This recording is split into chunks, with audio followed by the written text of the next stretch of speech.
Hello, Canada, and welcome back to your favorite footy show, Soccer North. Can you believe Canada kicks off their World Cup campaign in just 5 days' time against Belgium? 36 years in the making. Many of you jumped on board in March during the final round of qualifying, and that's okay. Plenty of room on the bandwagon. But the first round actually began in March of 2021. And if you really want to get particular, the journey began in 2018 when John Herdman became coach. And this week, he announced the 26 players he'll be taking with him to Qatar. Majority of the names on the roster were expected. Headlining the Maple Leaf is Alphonso Davies up front. He's leading a deep field of offense and speed. Stephen Eustáquio is the commander of the midfield. Sam Adekubi and Alistair Johnston have really made a name for themselves on the back line, and Milan Borjan is the man between the sticks. Here are some surprises and fun facts. Joel Waterman. In 2019, he was playing in the CPL and became the first player from that league to make the jump to MLS. He then caught the eye of John Herdman, and voila, he's on the roster. He earned his opportunity after injuries to Doneil Henry and Scott Kennedy. Ismail Kone, only 20 years old. He just finished playing in his first pro season in MLS, but already has the confidence of a 30-year-old. And speaking of, 39-year-old Atiba Hutchinson, the heartbeat of the team, will become the second oldest field player to play at a World Cup. Cameroon's Roger Mila played at 42. That stat doesn't include goalkeepers. They go forever because they don't run much. Oh, hey, what do you know? I have a goalkeeper on the show today. Former Canadian international Craig Forrest will get us ready for Canada versus Belgium. I sat down with John Herdman and got his thoughts on facing the world's number 2 team out of the gate. A torn calf is keeping Doneil Henry from playing in the World Cup, but he's so respected by his teammates that he'll still be with them. We'll hear from Doneil a little later on. And some soccer fans created their own Canada kit because, they'll stop by to give us a fashion show. What time is it? I'll tell you what time it is. Never mind. Set your watch to Keeping Up with the Canadians time. Canadians' hearts sank last week when Alphonso Davies left the pitch in Bayern Munich's match with a hamstring injury. But hey, good news. It will not hold him out of the World Cup. And Davies was actually back on the pitch running this week. But don't expect to see him in that friendly against Japan. He will remain with Bayern Munich to continue his rehab before joining his team ahead of their first game against Belgium. And Canadian skipper Atiba Hutchinson made his first appearance for his club team Besiktas this week. Hutchinson got the start in Besiktas' 3-1 Turkish Cup win, playing 70 minutes in the match. Here's hoping the age-defying veteran can be match fit for Game 1 in Qatar. Canadian midfielder Stephen Eustáquio might just very well be the most informed player for Canada heading into the World Cup. After scoring in back-to-back games in Champions League, Eustáquio was at it again with FC Porto as he added another 2 goals this week. He's getting hot at the right time and now has 5 goals and 5 assists across all competitions this season for FC Porto. Over in Belgium, Club Bruges teammates Kyle Larin and Tajon Buchanan got the start in a Belgian Cup match. They came away with the 2-0 victory. And in the same week, they were named a dynamic duo in FIFA 23's Ultimate Team. Seeing an improved rating, Buchanan had this response. For me, it was just more, finally, EA starting to respect me a little bit. And a big shout out goes to 19-year-old Canadian defender Jade Rose. The Harvard player was named this year's Ivy League Defender of the Year. She's already shown a ton of promise at such a young age, earning 4 caps already. Now, she's one to look out for as the future of the national team's back line. And it was a Canadian national team doubleheader this past Friday with the men taking on Bahrain and the women's team playing in the first of 2 friendlies against Brazil.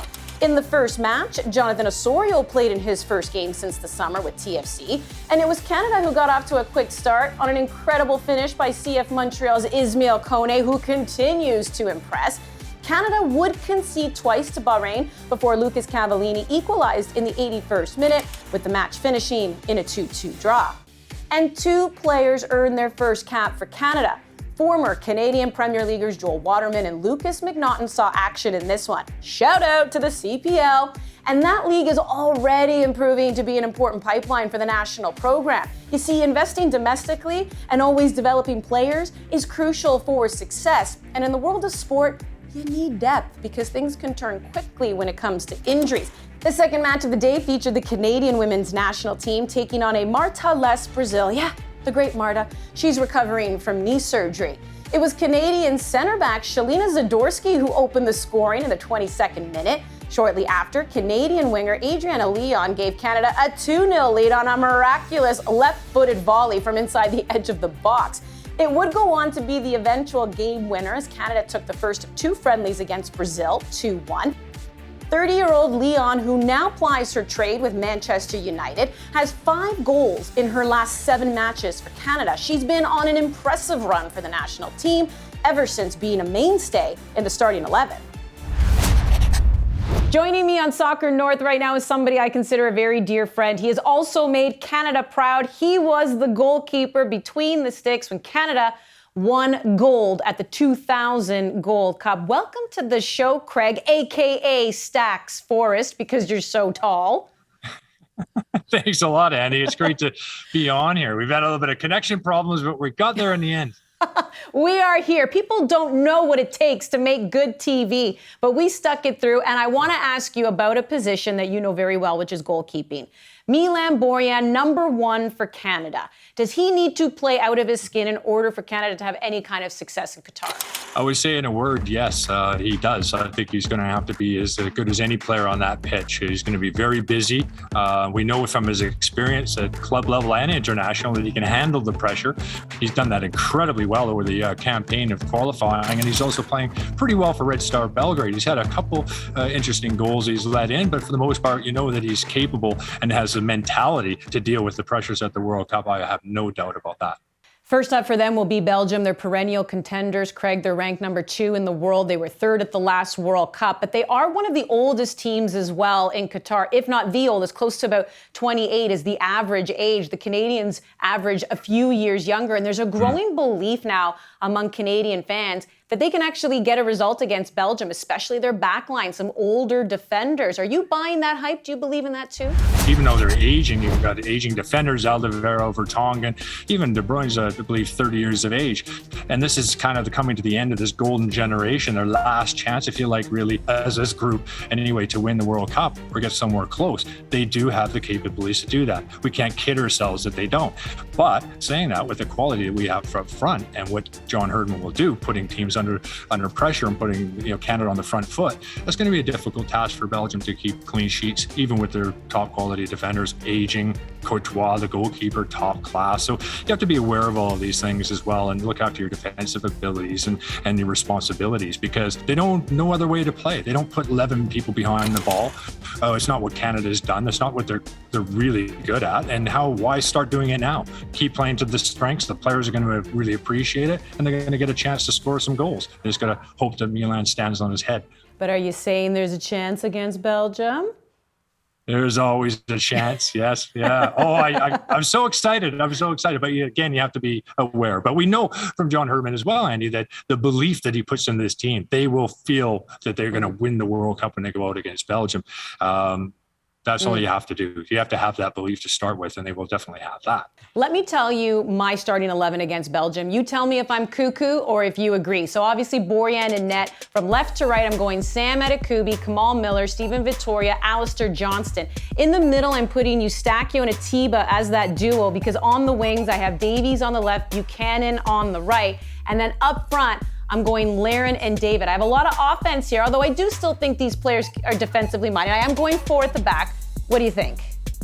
Yeah, I like it, Andy. I know that John Herdman likes that 3 at the back and the 2 wing backs and Palm forward. It'll be interesting what they do, but I like the balance of that, and also the protection of having Hutchison in that position where he's capable and really knowledgeable and has that experience, but also you don't have to rely on his pace as much when you have the 4 at the back. So it's certainly something that they'll be thinking about. There's a lot of unanswered questions for John Herdman and this team moving into this Belgium game. I'm not sure they have their best 11 yet. I think there could be some changes and some mind changes along the way. But like I said, we know one thing for sure, that they'll be on the front foot when they play against anybody.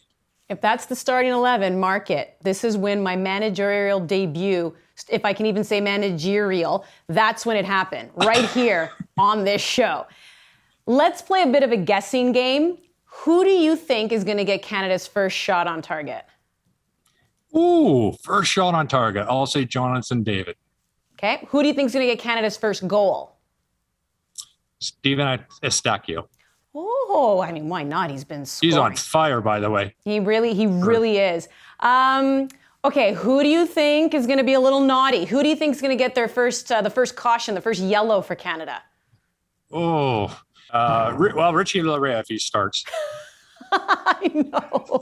He has right? I don't think there's temper. any doubt about that. How about stock rising? This is a chance for a lot of Canadian players to be seen by the rest of the world. The most recognizable face we know is Alphonso Davies, but which player do you think has the ability to really burst onto the scene and maybe even have European clubs fight over him? Well, there's a few. Alistair Johnson sticks out to my mind as well. Kone is another one. I mean, a few Montreal guys that play very, very well in the league system. They're young. They have a lot of big upside. So I think that and Kone is the type, we don't really have that profile of the national team. So he's a big addition for our team, and how they use him and utilize him, it'll be very interesting. But, the experience that he's going to gain from this too. Remember, 4 years' time in 2026, I think we're sitting in a pretty good position with a bunch of young players that, really play greater than their sums and their parts. So this is going to be interesting because I do believe we do have some players that can make that next step. You look at all these other national teams like Belgium, for instance, are tier 1A players. We have Jonathan David and Alphonso in that area. And then Estacio, Porto, pretty good league, obviously Portugal. But I think some of the other ones are going to make some big steps forward, and teams and clubs across Europe are going to take some chances if they perform as well as we think or know they can. You're one of the players who paved the way for them. So enjoy the moment. Thanks for taking the time here as well on Soccer North. My pleasure as always, Andy. Thank you. We teased this in last week's show, and now we're delivering the goods. I sat down with John Herdman ahead of Canada's friendlies against Bahrain and Japan, and we discussed legacy, expectations, the team's pioneering mentality, and the challenges of facing some of the best players in the world. John, let's talk the respect right out of the gate. And, do you think Canada is getting the respect it deserves, the recognition it deserves, heading into this World Cup, finishing the way they did in qualifying? Do you feel that Canada is being looked at as somebody, who can threaten at this World Cup? I think we still have to earn that. I think that's the journey that we're on with this World Cup, Andy. We've said it to the players, and the staff are very aware that finishing top in CONCACAF is very different to competing on the world stage at a World Cup against competitors, many who've been there before, and understand, the things that it's going to bring. So I think it's just a journey. It's a journey with our fans, with people around the world, to at least get to know that Canada are here and hopefully, here to stay on the world stage for a long period of time, particularly with 2026 just around the corner. Mm-hmm. Do you like the fact that you're facing Belgium right out of the gate?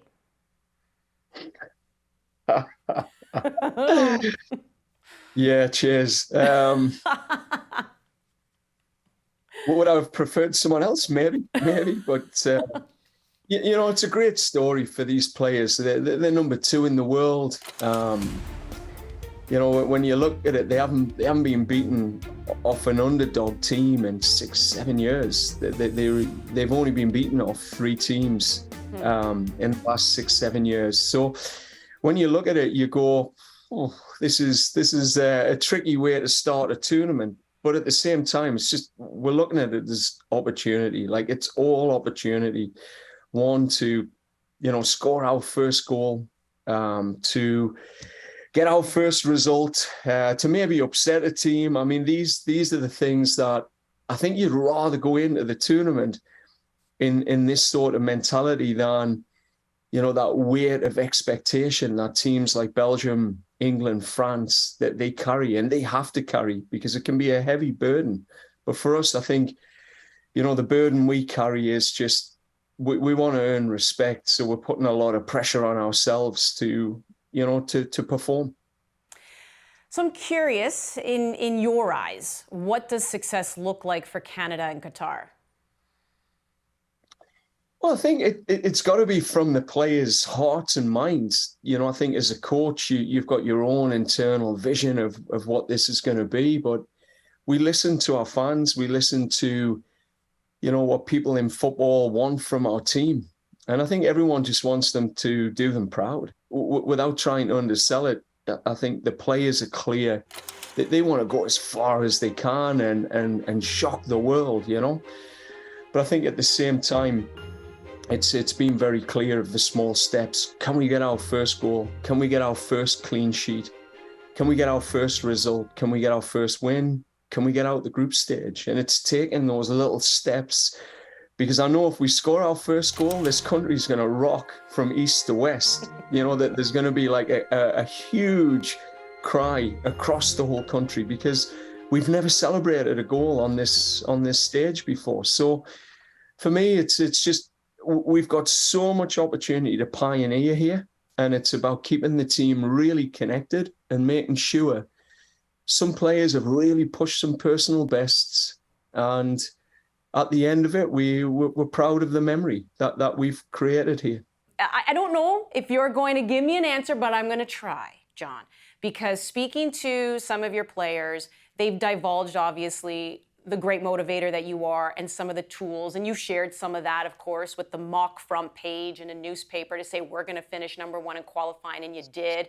We know about the sword and the symbolism and everything about, behind that. That was during qualifying. Do you have something that you're sharing with the players now that you can give us a sneak peek into to get them going for the World Cup? No chance. No chance. I wanted to try. well, Andi, what I'm going to say is the World Cup is such a special occasion. There's a real balancing act here of just overstimulus. The challenge that I think we're all facing is, keeping the team together. There's so many agendas that people will have coming into this World Cup, and what they've sacrificed to get here. So a big part of what we have to do is just keep these men together, and a massive theme around our mindset is pioneering. So there may be some elements we do around pioneering. So we'll keep pushing that mindset of being first. At least I got a theme out of you. But I'm curious what kind of impact you want this run that you've been on to have on Canadians. I can go through the list of the accomplishments, to finishing first, to qualifying for the first time in 36 years. You've alluded to individual accomplishments as well. What's that lasting legacy you want to leave behind for Canadians? Well, we're evolving in a new generation, a new society, and probably breaking away from that conservative Canadian DNA. That's, I think this team with the Alphonso Davies, the Johnnies, etc. I mean, they're stepping into new territory, new ground. That they're taking our sport to a new stratosphere. And I think the team made a commitment about New Canada. They wanted to show New Canada on the field. They wanted to do things differently. And it's trying to push the next generation, the youth, into that space, that, getting them to believe that, anything is possible as a Canadian footballer. And not just Canadian footballers, but Canadians in general. It's just having that little bit more swag and being able to puff our chest out a bit more and not feel guilty for doing that. Exactly, and it's where dreams start. John, it's been an incredible run, and it's been so incredible watching you on this run. Best of luck. Thanks, Andi. Doneil Henry is one of the longest-serving players to wear the Canadian badge, someone John Herdman has identified as crucial to this team's identity, bringing grit and leadership throughout World Cup qualifying. Now, this week was heartbreaking for Doneil as he tore his calf during warm-ups before the Bahrain game, but the brotherhood is strong. He'll still be with his teammates in Qatar because they want him to be there. And even though he won't don the jersey at the World Cup, he played a key role during qualifying. Here's a bit of my chat with him from a few weeks ago where we talked about Canada no longer getting CONCACAF'd. It was the game against Panama, and you were off to the side warming up, and Panama has a corner kick, and he wants a little bit of space to take the corner kick, and you just don't feel like moving. And you stay there, and it leads to a little bit of a shoving match. But I haven't seen Canadians jump to their feet in the stands as quickly as I saw in that game. That was a home game. Do you realize the impact that you have, the message that you sent throughout CONCACAF, that the tables have turned and Canada is no longer going to be CONCACAF? Yeah, I've been a part of those games in Honduras, in Mexico, in those countries where it's not easy to play in. The weather, the altitude, the atmosphere, the supporters of the opposing team, even being sometimes in our stadium, we can fill out more shirts of the opposing team than ourselves. This whole cycle felt really, really good, like we had our supporters and Canadians behind us. Almost from the beginning, where we're getting results, but in that particular moment, Panama started the game really sharp and we're moving the ball really well. And I don't know, went off for a corner kick and I was in the way. A little bit of shit disturbing, I know. So the first two guys to come and back the drama that I started was Alfonso and Tejan. And these are guys that we're supposed to be protecting. It shows you how much they care and how much they want to win and how much they also have bought into the brotherhood and that no one will mess with anyone on the pitch, not on the pitch. It doesn't matter your role as staff, and no one, we won't be messed with on any levels of the game. And when you seen that, I knew that we would win this game. And it was a big switch from that point on that we had broken their spirit. Canada is the only team that will not be getting new kits specifically designed for the World Cup. It's been a talking point since Canada qualified that culminated in Jonathan David's covering of the Nike logo in the friendly against Qatar after he scored. Well, some footy fans took matters into their own hands. Toronto Men's League Club FC Cold Sand has designed a jersey that celebrates the past and present of Canada soccer. You know, there's a lot of history about soccer in Canada, and we wanted to make something that kind of gives a bit of a nod to that. Not just throwing something out there that, you know, has been worn already or seems modern. We wanted to give a bit of a nod to the history.